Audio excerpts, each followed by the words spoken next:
Start by locating where the nails are before you cut or fasten any patch material.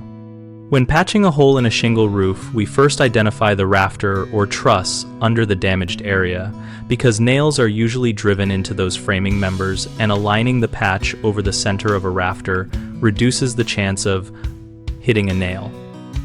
Use a stud finder set for deep scanning or a magnetic nail detector and sweep slowly in overlapping passes to map nail locations. Mark them with chalk so you can plan cuts and fastener placement. If you do not have a detector, gently lift surrounding shingles with a flat bar and look for nail heads along the exposed shingle tabs and the felt underlayment, remembering to support the shingle so you do not tear it. When cutting a replacement piece, use a handsaw or utility knife and cut between marked nails, keeping the blade shallow to avoid driving into fasteners.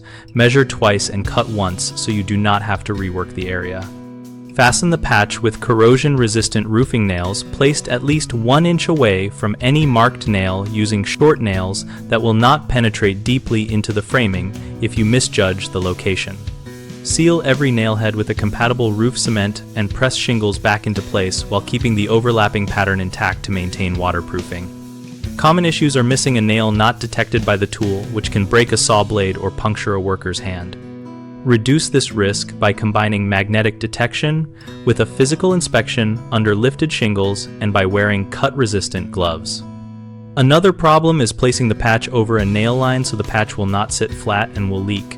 Solve this by shifting the patch to sit over the center of a rafter or cutting the patch to avoid the nail line entirely.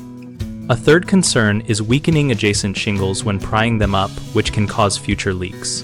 Minimize damage by using a thin flat bar, working slowly from the shingle edge toward the nail, and supporting the shingle while lifting. We help homeowners connect with local contractors and find practical advice on repairs at bighomeprojects.com, and we also help contractors find work by listing projects and letting them join conversations. Our discussion community lets us exchange tips like these so we can all make safer, more precise repairs.